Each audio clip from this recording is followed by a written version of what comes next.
will cover their eyes. They will not know, but the righteous will know. Read on. A day of the trumpet and alarm against the fenced cities. A day of trumpet against the fenced cities. Those who say they are powerful in this world, what power have you? When it comes to God, God dealing with you, what might have you? What power do you have to stand against God? No way. Yes. And against the high towers. Against the high towers. Those who will say we don't need God. God, we don't need you. Get away. Okay, that day is coming. The great day of the Lord is coming. Yes. And I will bring distress upon men. Sure. I will bring distress upon men. Yes. That they shall walk like blind men. That what? That they shall walk like blind men. That they shall walk like blind men. They will not understand what is happening. They'll just only be saying, what is happening? What is happening? What is happening? They will not understand what is going on. Read on. Because they have sinned against the Lord. Because they have sinned against the Lord. Read on. And their blood shall be poured out as dust. And their blood shall be poured out.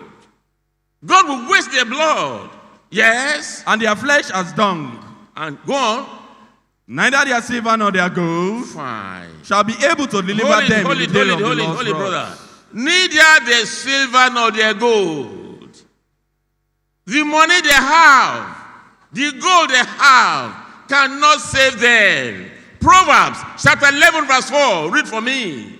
Their gold or silver will not save them. The great day of the Lord is near. It is only by righteousness that you and I would survive and save. Proverbs chapter 11 verse 4. Riches profited not in the day of wrath. Riches profited not in the day of wrath.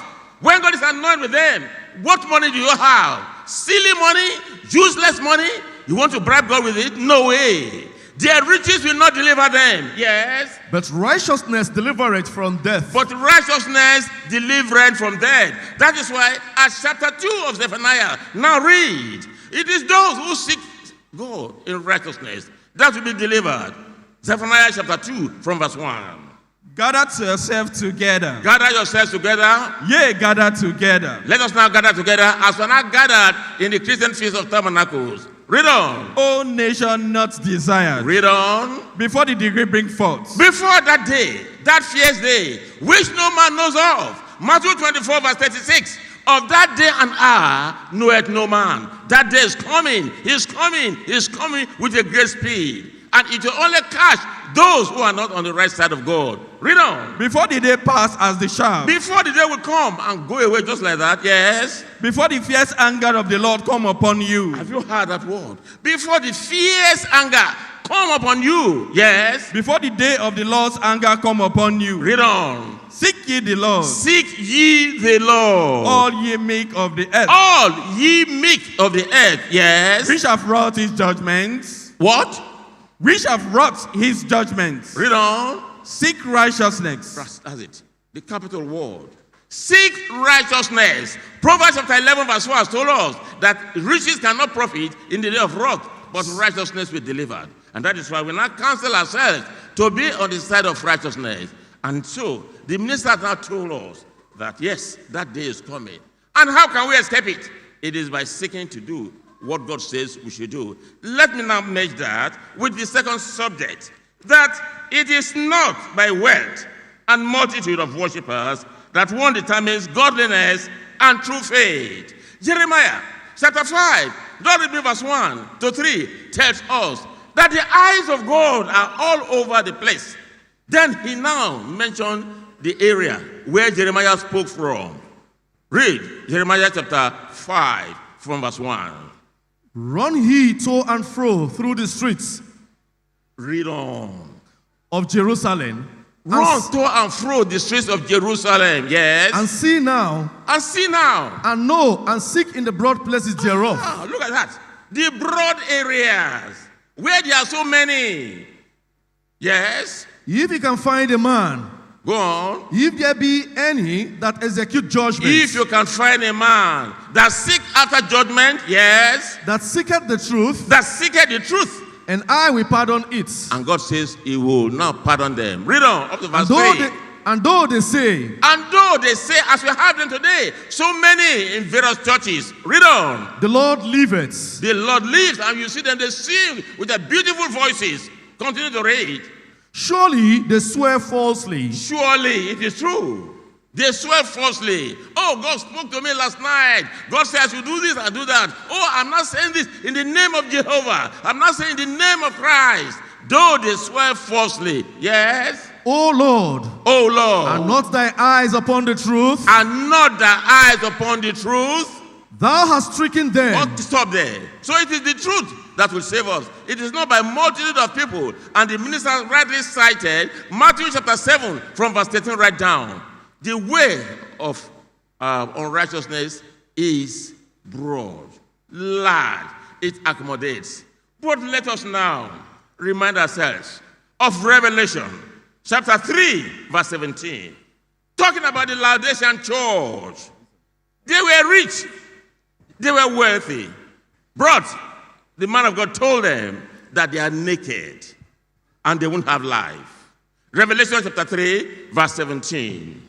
Because thou sayest, because you have said, I am rich. I am rich. Oh, look at this. In our church, we have billionaires, we have millionaires, we are many. Oh, the crowd is large. Yes. I'm increased with goods. And we are filled with goods. Read on. Have need of nothing. We don't have need of anything.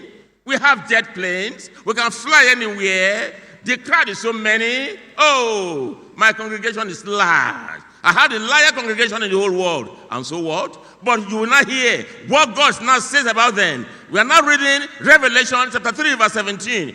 Keep on reading. And knowest not that thou art wretched? You should know that you are naked. You are destitute of the truth. Yes. And miserable. You are miserable. And poor. You are poor also. Spiritually. And blind. What?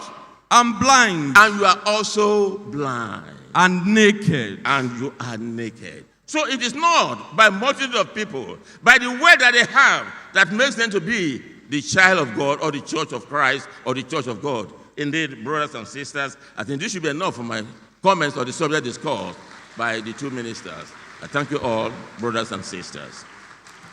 We will now take for our closing song, TSP 122, TSP 122, 122.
5:1, 51.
Please, the choir, sit down.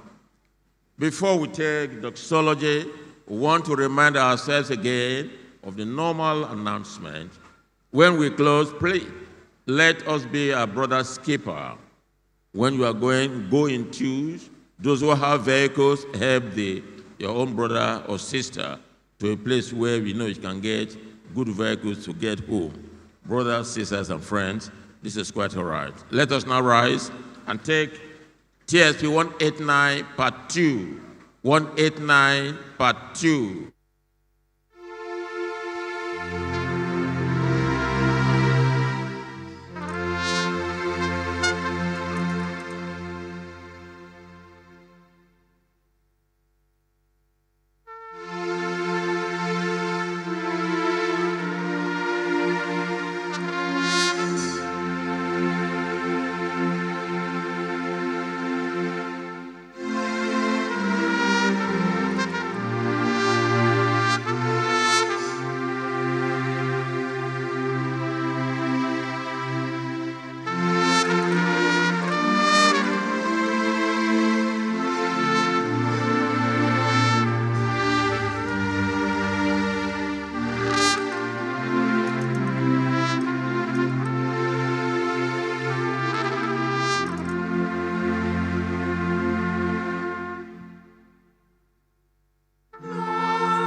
Let us bow our heads and say the Lord's Prayer.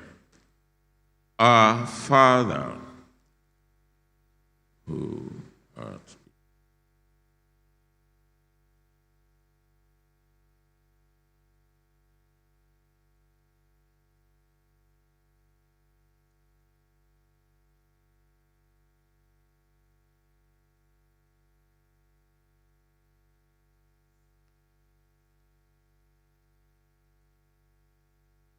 us.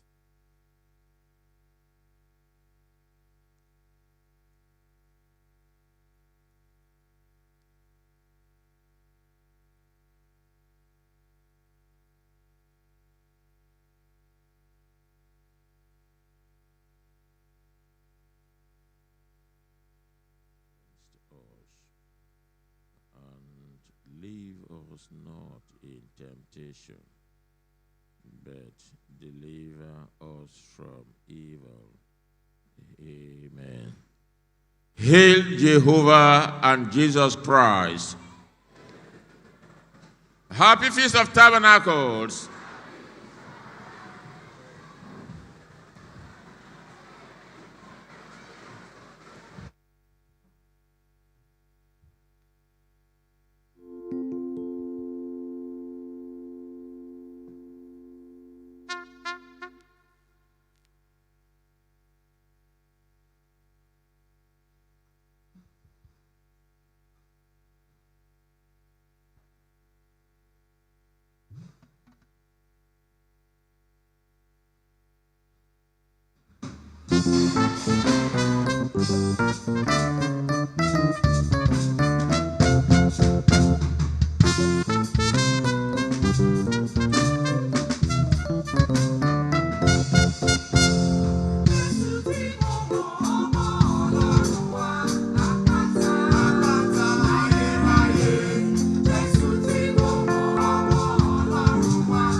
Lóde wẹ́rẹ́wẹ́rẹ́ àwa ọmọ ẹgbẹ́ akọrin ìgbó àwájú bàbélé jùlọ kẹlẹkẹlẹ ọdún dé bó ṣe ń dé olúọrùn gbà mí ẹlẹ́dàá mi fàyè gbà yìí òun fẹ́ wọnú ògo mi lọ ànínú ọdún àṣẹ àgọ́ bàbá ṣe àánú láyé mi ìdè ṣe àánú lákòókò olúọrùn gbà mí àkírọ́mọ ọba kábàárà mi ọba lára rẹ̀ ìbàrẹ̀ ọ̀wọ́ ọba láti olúwa ò ìdè nínú agbára rẹ̀ kò wá jẹ́wọ́ agbára rẹ̀ arúgbó ọjọ́ ìbàrẹ̀ ọba mọ̀nàmọ́ná tí kò yẹ̀rù ọba tó lágbára tí gbogbo alágbára ayé ló ń dọ̀bálẹ̀ fún arúgbó lọ́jọ́ mi ò jẹ́ ìṣe àjúbà rẹ̀ o. Ọdún dé, ọdún dé, ọdún dé, ọdún dé, ọdún dé, ọdún dé, ọdún dé.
Alààyè ló máa yàn ọ́ bàbá, ló máa yọ ọ́ bàbá, ẹni tó ti kú kò lè yọ, àlàyé ló máa yọ ọ́ bàbá, ẹni tó ti kú kò lè yọ, àlàyé ló máa yọ ọ́, àwọn àlàyé ló máa yọ ọ́ bàbá, àlàyé ló máa yọ ọ́ bàbá, ẹni tó ti kú kò lè yọ, àlàyé ló máa yọ ọ́ bàbá, ẹni tó ti kú kò lè yọ, àlàyé ló máa yọ ọ́. Ará ẹ jẹ́ ká lọ ṣàṣe àgọ́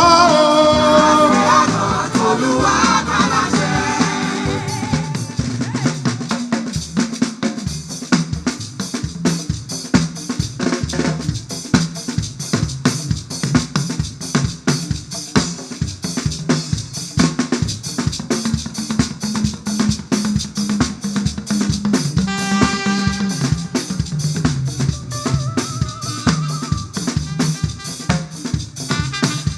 Ará ẹ jẹ́ ká lọ ṣàṣe àgọ́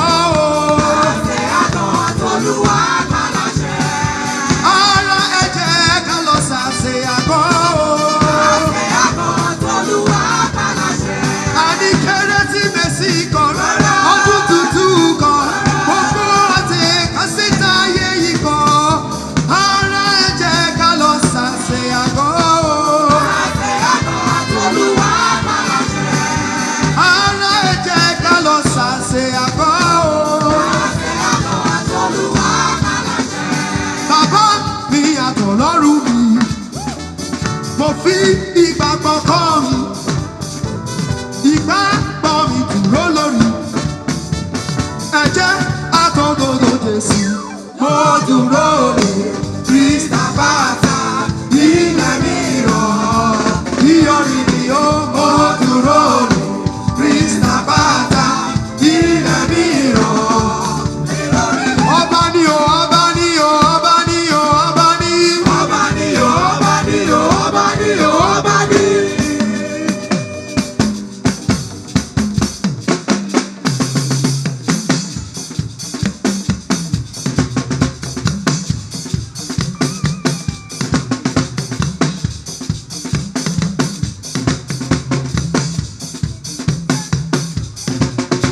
Ọba ni o, ọba ni o, ọba ni o, ọba ni. Ọba ni o, ọba ni o, ọba ni o, ọba ni.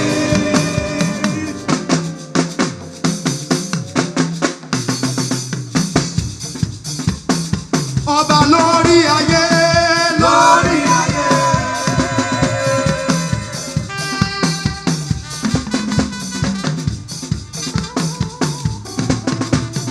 Ọba lórí ayé, lórí ayé. Ọba lórí ayé àtọ̀run, lórí ayé àtọ̀run. Ẹ bá mi ra bàbá, ra bàbá, ra bàbá, bàbá bàbá bàbá. Ẹ bá má bá mi ra bàbá fún ọba ògo jàre.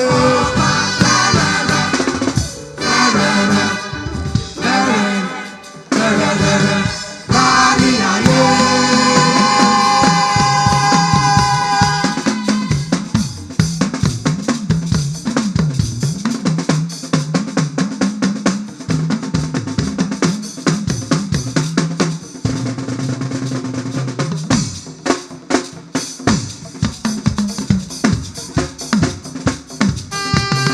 Mo ríre, mo ríre, mo ríre gbà o. Ó ṣe mí lóore, ó ṣe mí lóore, ó ṣe mí lóore, mo ríre gbà o. Ire ló bá mi jí, ire ló bá mi. One time.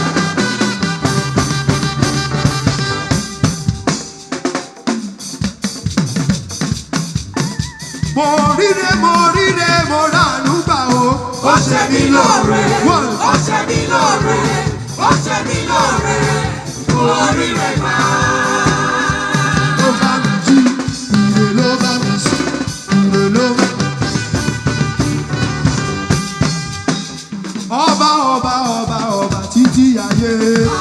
Ọba ọba ọba ọba títí ayé. Ọba ọba ọba ọba títí ayé. Bèbè ilẹ̀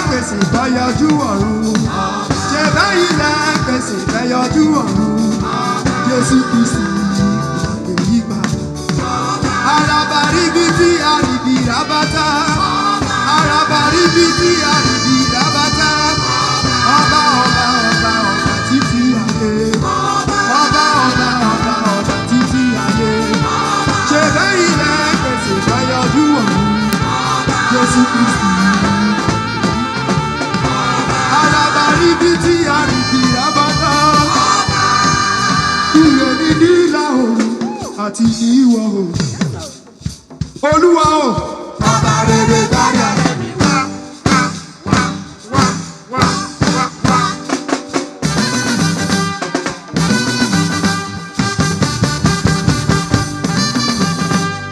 Ìrèmí ní ìlà oòrùn àti ní ìwọ̀ oòrùn. Olúwa o. Olúwa o. Ọba rere dára.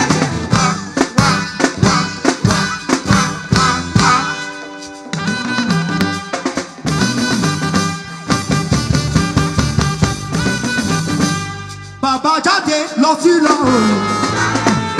Bàbá jáde lọ sí ìlà oòrùn. Bàbá jáde lọ sí ìlà oòrùn. Bàbá jáde lọ sí ìyá o. Olúwa o. Dáre dáre Jésù. Olúwa. Onílé ọ̀la o.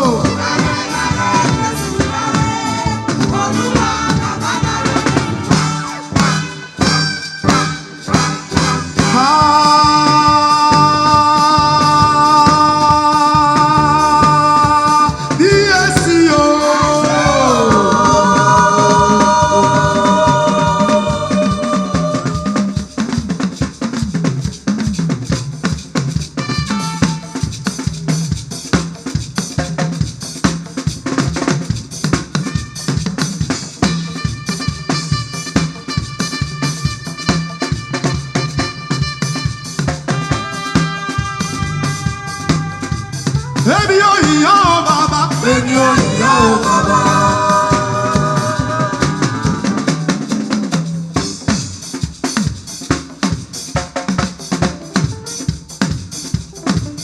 Èmi ò yíyọ́ o bàbá.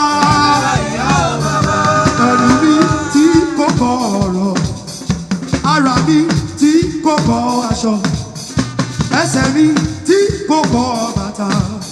Èmi ò yíyọ́ o bàbá. Èmi ò yíyọ́ o bàbá. Èmi ò yíyọ́ o bàbá.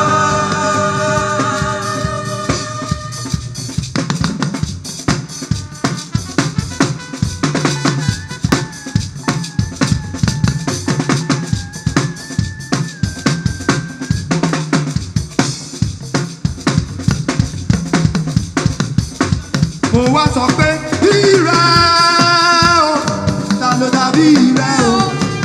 Ọlágbára ìrẹ́ o, ta ló dàbí ìrẹ́ o? Alágbára ọba tó gbé ògo lárí ògo láti inú ògo lọ sínú ògo. Ọba tí kì í rárá, ọba tí kì í rà, ta ló dàbí ìrẹ́ o? Alágbára ìrẹ́ o, ìrẹ́.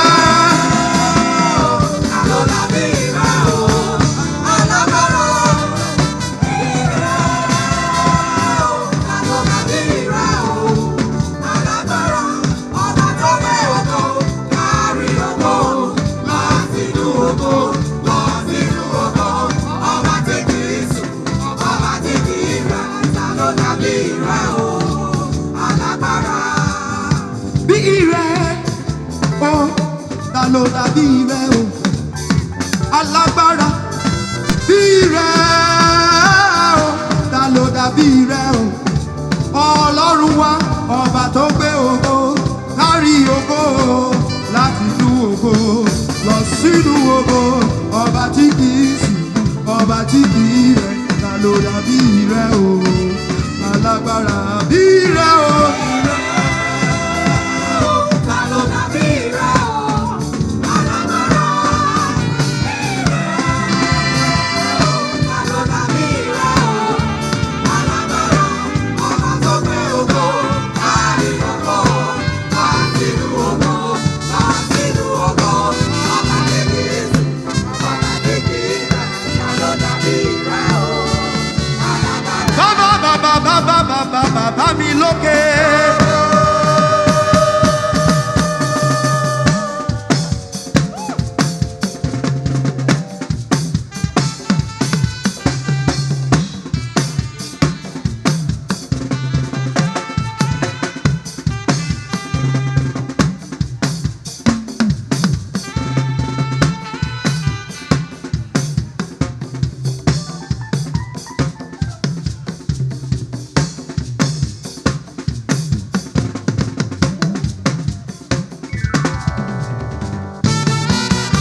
ẹ̀jẹ̀ Jésù.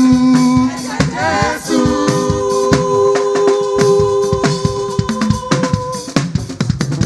Ló lè bá nílẹ̀.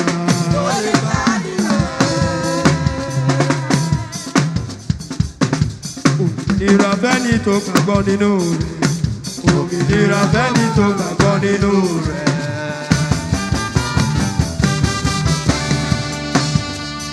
Dúró nínú ìrètí lébùté ìmúṣẹ. Jésù nìkan ló lè wó bànújẹ́ lulẹ̀. Àwọn òkè ńlá yóò sì wó. Òkè kékèké yóò máa kọjá. Ògùn ìbànújẹ́ yóò sì wó. Bí ìrọ́jú jẹ́ rọ́jú mi yóò máa kọjá. Ìnira orílẹ̀-èdè yóò sì wó. Àrọ́jú ayálẹ̀ lọ́nà yóò máa kọjá. Ògùn ìgbẹ́jọ nínú ilé yóò sì wó. Lójú mi kò fẹ́ fún wọn. Àwọn òkè ńlá.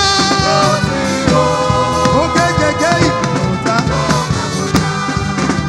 Ṣùgbọ́n òde Olúwa, àánú Olúwa, orí rẹ̀ fẹ́ bí òjò. Májọ̀ ní wà láfíà, kò ní dágbére fàyọ̀fọ́ ẹ.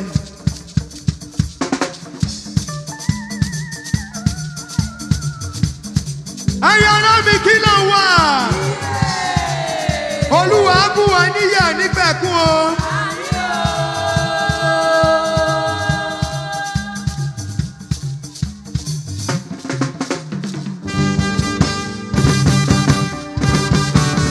Kábíyèsí Ẹlẹ́dùmarè ọba mi, àtọ́bàjáyé bàbá,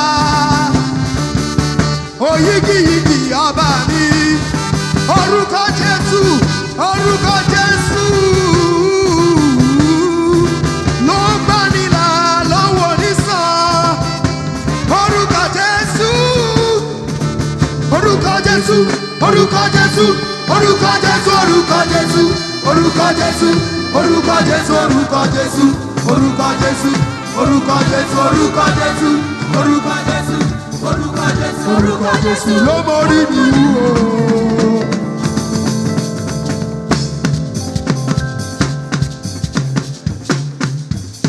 Orúkọ Jésù ló múnú mi dùn.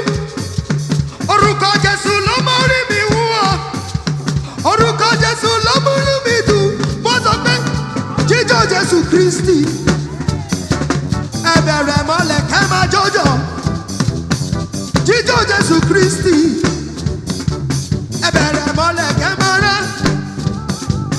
Ẹ bẹ̀rẹ̀ mọ́lẹ̀ kẹ́ máa jó. Mo wá sọ pé ẹni Olúwa ṣe lóore kó nàwọ́ sókè o. Ó ṣe mí o, ó ṣe mí o.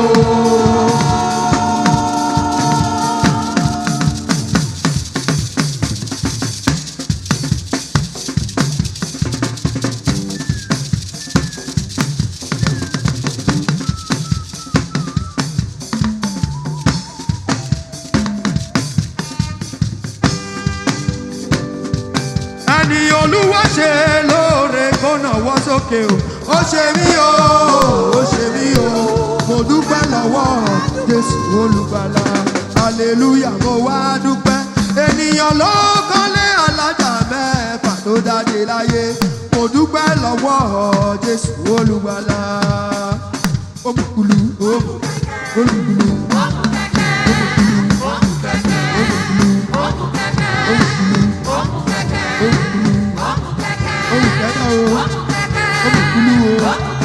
òmùkùlù, mo ní bàbá kan o, a ní bàbá kan o, ìwà ṣeré rárá, ìwà ṣeré rárá, mo ní bàbá kan o, ìwé alẹ́ mi ò ayé.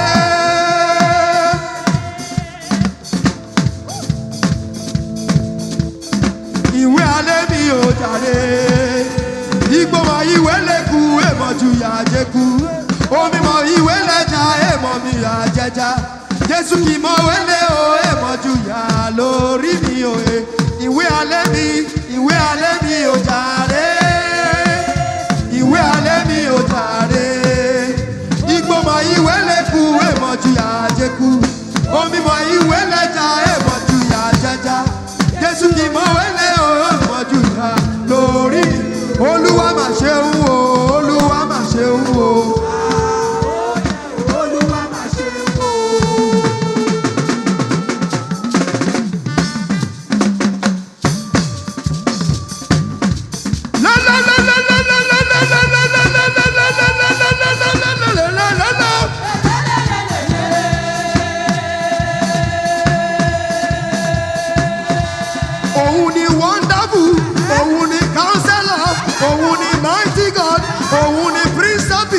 òun ni Michael, òun ni Lamb of God, òun ni Son of Man, òun ni Lamb of God, òun ni Lion of the tribe of Judah.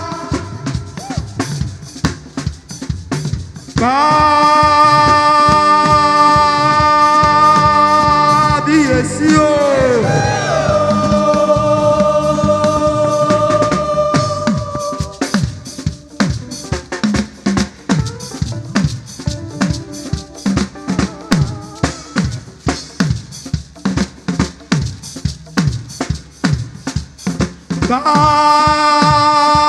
Kábíyèsí o, àtọ́bàjáyé ẹ máa ṣe o, ẹlẹ́rù ni ẹ máa ṣe o, àtọ́bàjáyé ẹ máa ṣe o, ọba ńlá ẹ máa ṣe o, ẹ ṣe o, ẹ ṣe o, ẹ bá mi pè orúkọ bàbá, èmi ti jẹ èmi olórúkọ ńlá, èmi ni máa ṣe bẹ̀rẹ̀. Ẹ bá mi pè orúkọ bàbá. Olórúkọ ńlá, èmi ni máa ṣe bẹ̀rẹ̀. A ní olórúkọ ńlá. Oyigi igi kábíyèsí, ọba tó kárí ayé. Èmi ni máa ṣe bẹ̀rẹ̀. Elédùmarè olórúkọ ńlá, atọ́fara ti olórúkọ ńlá. Awí máa yẹ̀wò olórúkọ ńlá. Oyigi bàbá olórúkọ ńlá. Elédùmarè olórúkọ ńlá. Atọ́fara ti olórúkọ ńlá. Awí máa yẹ̀wò olórúkọ ńlá. Bàbá olórúkọ ńlá. Aláyé ló máa yọ̀ bàbá, òkú kò lè yọ̀ o. Aláyé ló máa yọ̀ bàbá, òkú kò lè yọ̀ o. Nítorí pé mo wà láyé mi ò máa yọ̀ o. Dábìdì sọ̀dún ọ̀rọ̀ rẹ̀, òkú kò lè yọ̀ o. Aláyé ló máa yọ̀ o, aláyé ló máa yọ̀ o. Aláyé ló máa yọ̀ o, aláyé ló máa yọ̀ o. Nítorí pé mo wà láyé mi ò máa yọ̀ o. Bàbíjó yìí bàbá.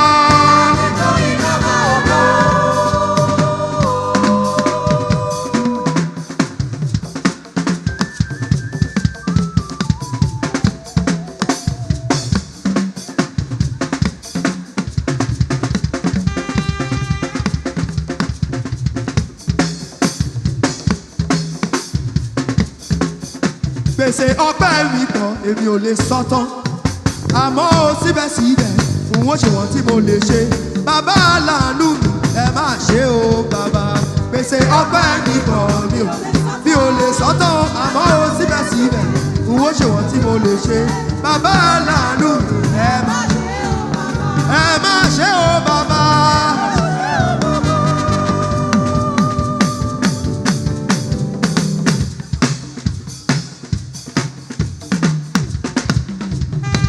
Mo wá sọ pé níwọ̀n ìgbà mo wà láyé èmi àyìn bàbá.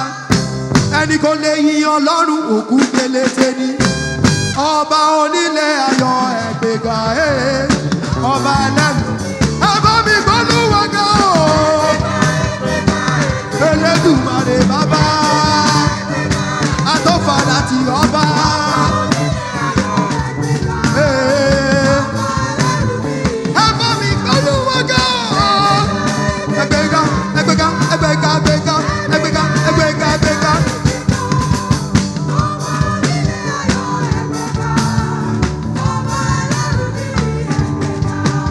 Níwọ̀n ìgbà mo wà láyé èmi àyìn bàbá. Ẹni kò lè yin Ọlọ́run òkú gélété ni. Olówó lọ́wọ́ tí òyìn bàbá òkú gélété ni. Ó bímọ lẹ́mọ tí òyìn bàbá òkú gélété ni. Olówó lọ́wọ́ tí òyìn bàbá òkú gélété ni. Ọba onílé ayọ̀ ẹ̀gbẹ̀gà ọba ẹlẹ́. Ẹ bá mi gbólúwa ga o. Ẹgbẹ̀gà ẹgbẹ̀gà ẹgbẹ̀gà ẹgbẹ̀gà ẹgbẹ̀gà ẹgbẹ̀gà ẹgbẹ̀gà.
pè ní olúwọ̀rú.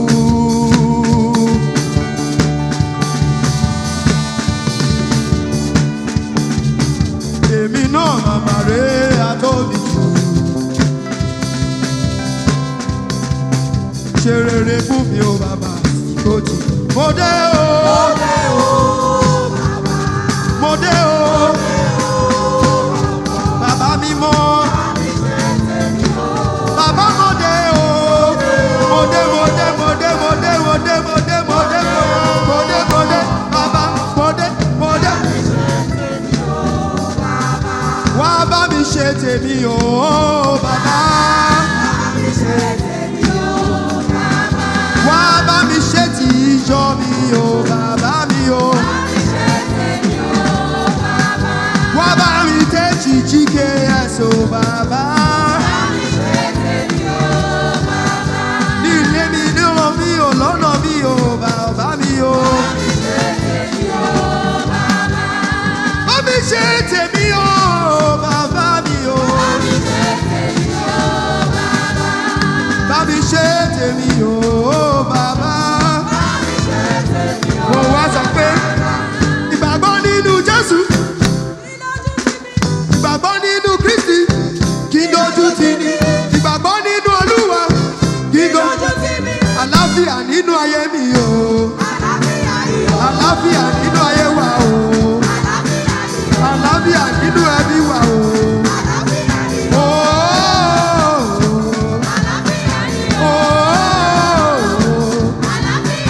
Àlàáfíà nínú ayé wa o. Àlàáfíà nínú ẹbí wa o. Àlàáfíà nínú ayé wa o.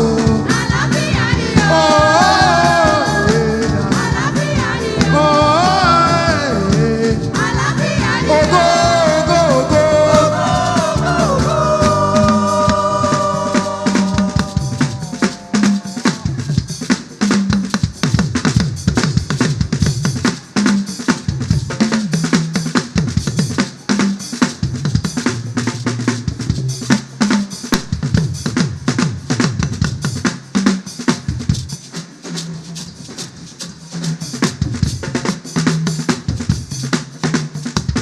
Ògo, ògo, ògo. Wọ́n sọ pé kì í ṣe mi mọ̀ ọ́ ṣe, kì í ṣe agbára mi, kì í ṣe títóbi mi. Bẹ́ẹ̀ ṣe dá mi sí o bàbá, kì í ṣe mi mọ̀ ọ́ ṣe, kì í ṣe agbára mi, kì í ṣe mi mọ̀ ọ́ ṣe. Bẹ́ẹ̀ ṣe dá mi sí o. Máa jọba lọ, Olúwa. Ṣá máa jọba lọ, Olúwa. Máa jọba lọ. Kábíyèsí tá kò lè lóye.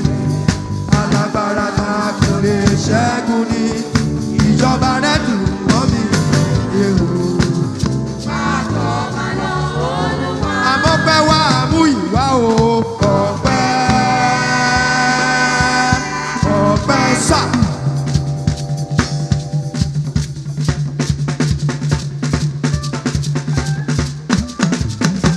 Àmọ́ pẹ́ wá mú ìwá o.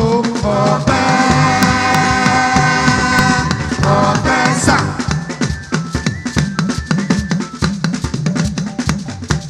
Àmọ́ pẹ́ wá mú ìwá o. Ọpẹ́ sá. Bàbá mi àtọ̀lọ́run bí.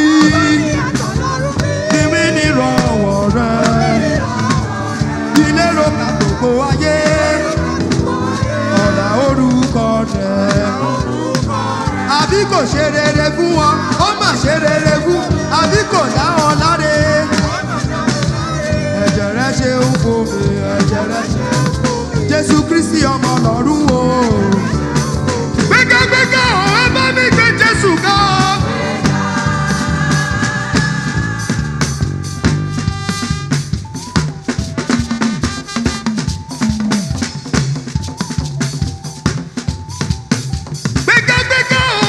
Ẹgbẹ́ bàbá ga o.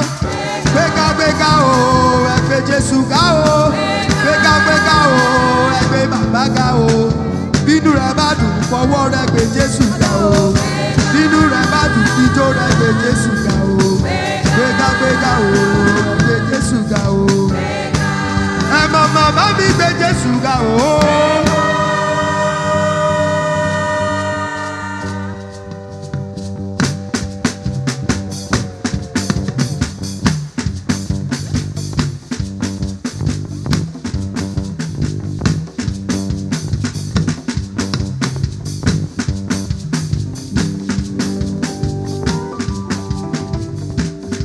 Mama bá mi gbé Jésù ga o, gbéga gbéga o, gbé Jésù ga o, gbéga gbéga o. Mo wá sọ pé Lord may we go without blessing. He's the holy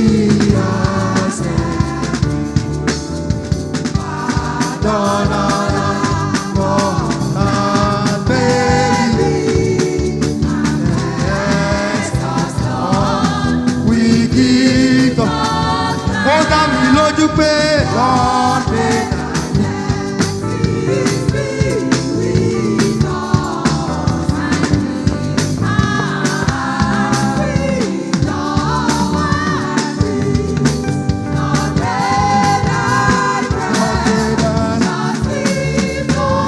Gift of life now, that will be our joy. Lord made us, just gift of life. Now be our joy forever.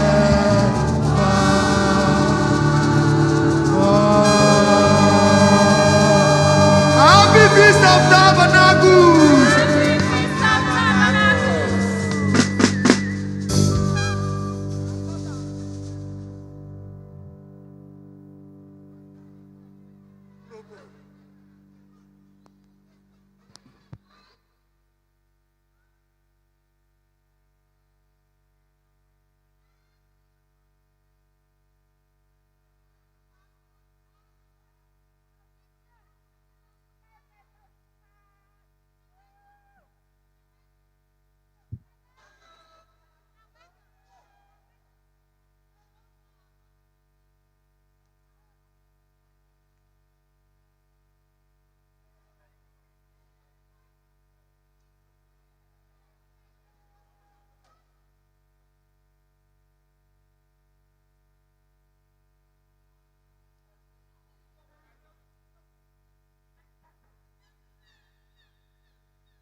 Happy Feast of Tabernacles. God's Kingdom Society GKS, the Church of the Living God, cordially invites you to the Christian Feast of Tabernacles. Venue, GKS Service Hall, Salem City, Warri, Delta State, Nigeria. Date, Sunday, December 12 to Sunday, December 19, 2021. Program of event, Thursday, December 16, 2021. Bible lectures, 5 p.m. to 7 p.m.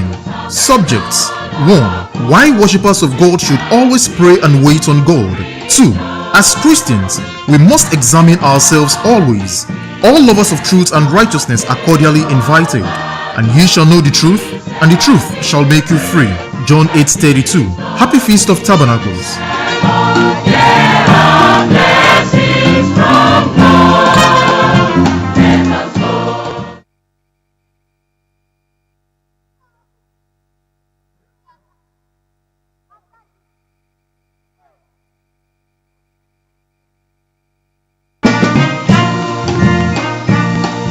Feast of Tabernacles. God's Kingdom Society GKS, the Church of the Living God, cordially invites you to the Christian Feast of Tabernacles. Venue, GKS Service Hall, Salem City, Warri, Delta State, Nigeria. Date, Sunday, December 12 to Sunday, December 19, 2021. Program of event, Thursday, December 16, 2021. Bible lectures, 5 p.m. to 7 p.m. Subjects: 1. Why worshippers of God should always pray and wait on God. 2. As Christians, we must examine ourselves always. All lovers of truth and righteousness are cordially invited. And ye shall know the truth, and the truth shall make you free. John 8:32. Happy Feast of Tabernacles. From